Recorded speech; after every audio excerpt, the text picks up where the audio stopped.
নমস্কার বন্ধুরা, কেমন আছেন? আশা করি ভালো আছেন। অন্নপূর্ণা কিচেনে স্বাগত। আমি অর্চনা। আজ অল্প মশলা, অল্প জিনিসে আমি চিকেন কারি বানাবো। একদম ভিন্ন স্বাদের দুর্দান্ত রেসিপি। দেখতে থাকবেন আপনারা। তার জন্য আমরা নিয়েছি আড়াইটা টমেটো, দুটো পেঁয়াজ, আর এই রসুন, আর এটা আদা আর কাঁচা লঙ্কা। সব এইগুলো দিয়েই বানাবো। দেখতে থাকুন। এই মাংস করার জন্য আমি জিরে, দুটো এলাচ, শুকনো লঙ্কা, দারচিনির টুকরা আর লবঙ্গ আনবো। আর এই পেস্টটা করে রেখেছি, এটা হলুদ, জিরে গুঁড়ো আর লঙ্কা গুঁড়ো আর টমেটো কুচির সাথে আমি চিনি দিয়ে রেখে দিয়েছি। এবার মাংসটা ধুয়ে রেডি করে দিয়েছি। 1 কিলো 250 মাংস। কুচি কিছু পেঁয়াজ বড় বড় করে মানে খোল ছাড়িয়ে রেখেছি, আর কিছু পেঁয়াজ কুচি কুচি করেছি। আর এটা আদা, রসুন আর কাঁচা লঙ্কার পেস্ট, আর কিছু কাঁচা লঙ্কা আমি কেটে রেখেছি। কড়াতে তেল দিয়ে দিলাম।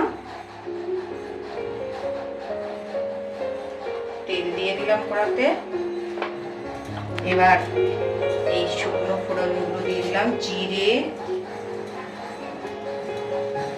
লবঙ্গ, এলাচ, দারচিনির টুকরো, শুকনো লঙ্কা,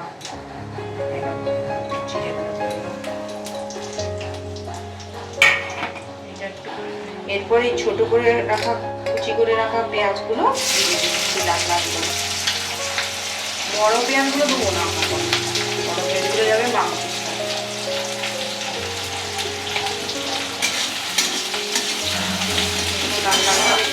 পেঁয়াজটা আমার লাল লাল করে ভাজা হয়ে গেছে।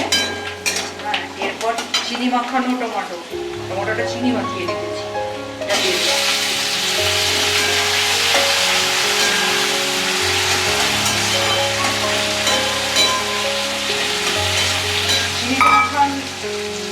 চিনিটা মাখালে কি হয়, একদম লাল শুকশুকে হয় তরকারিটা। যে কোনো তরকারিটা আমি চিনিটা দিই।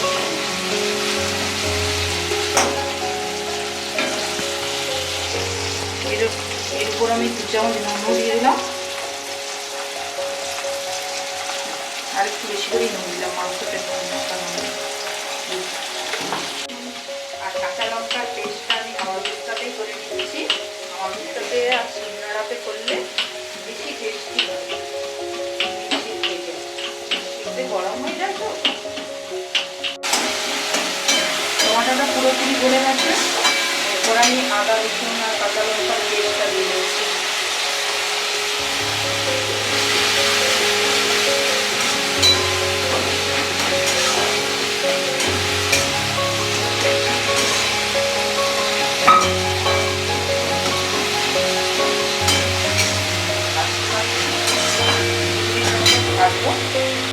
এটা ভাজা হয়ে গেছে।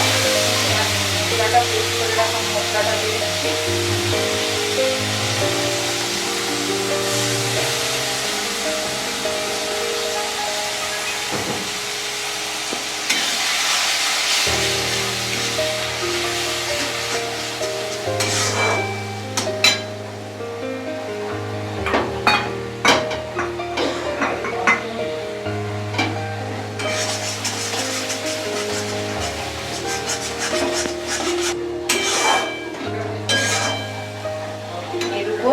বড় বড় করে কেটে রাখা সেই পেঁয়াজগুলো দিয়ে দিচ্ছি।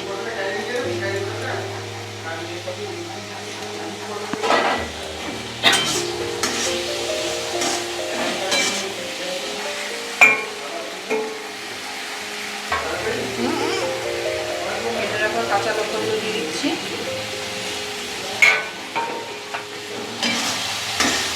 কষিয়ে নেবো, মাংসগুলো দিতে থাকবো।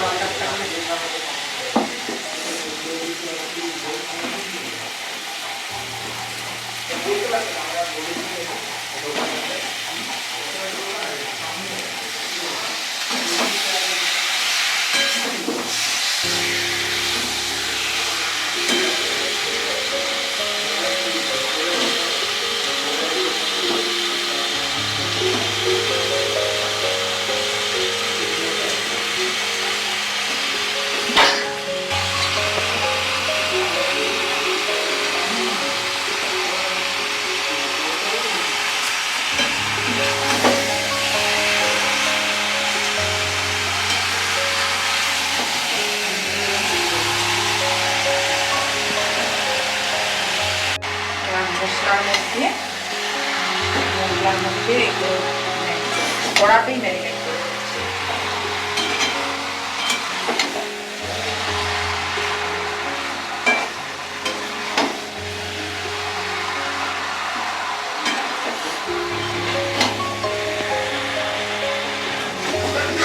কষিয়ে নিচ্ছি আমি ভালো করে। এটা মাখানো হয়ে গেছে। 5 মিনিটের জন্য লো আছে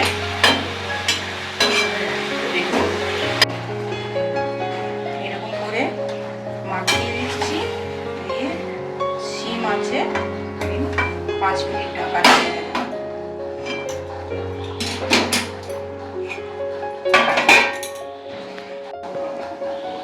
5 মিনিট পর চলে দিচ্ছি, দেখি কতটা কষানো হয়েছে।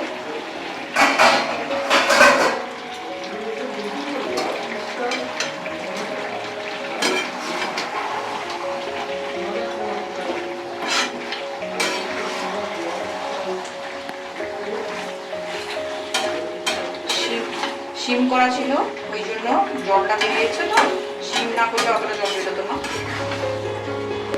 এবার ফুল আছে একটু দিচ্ছি।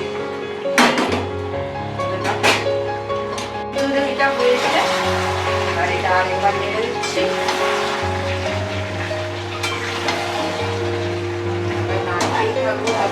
তেল বেরোচ্ছে।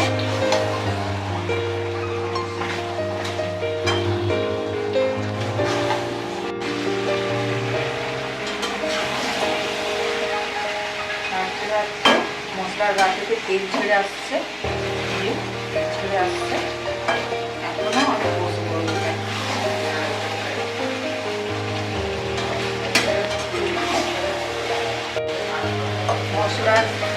মশলা থেকে তেল বেরিয়ে চলে এসেছে। এবার একটুখানি এই মশলা ধোয়া জলটা দিয়ে দেব।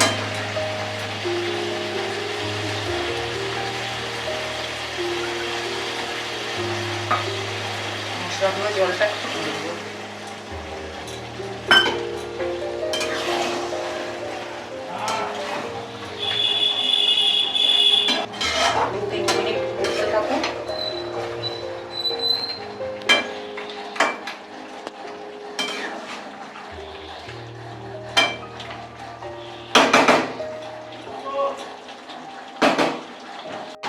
হয়ে গেছে আমার চিকেন কষা, হয়ে গেছে একদম সহজ পদ্ধতিতে, কম মশলা তেলে। হ্যাঁ, আপনারা যদি এরকম করতে চান করে দেখবেন, আমাকে কমেন্ট করবেন। আর যদি ভালো লাগে আমার পাশে থাকার জন্য সাবস্ক্রাইব করে দেবেন আর লাইক করে দেবেন। এভাবে মাংস রান্না করে আপনারা দেখবেন, আপনাদেরও খুব ভালো লাগবে। অথচ কোনো বদহজম বা কোনো কিছু শরীর খারাপ হবে না। একদম রিচ নেই মাংসটার মধ্যে, অথচ ভীষণ সুস্বাদু। আপনারা একবার করে দেখবেন প্লিজ। আমার চ্যানেলটাকে সাবস্ক্রাইব করে আমার পাশে থাকবেন। এবার খাবার পালা।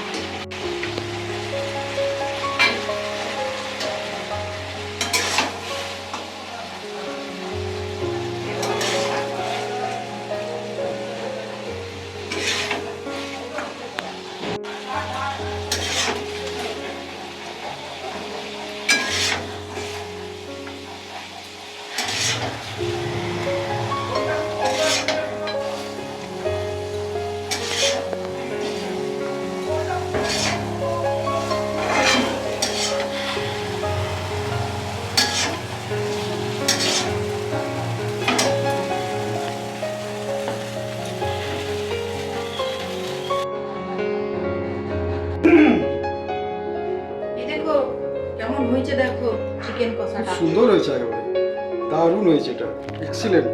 খেয়ে দেখো।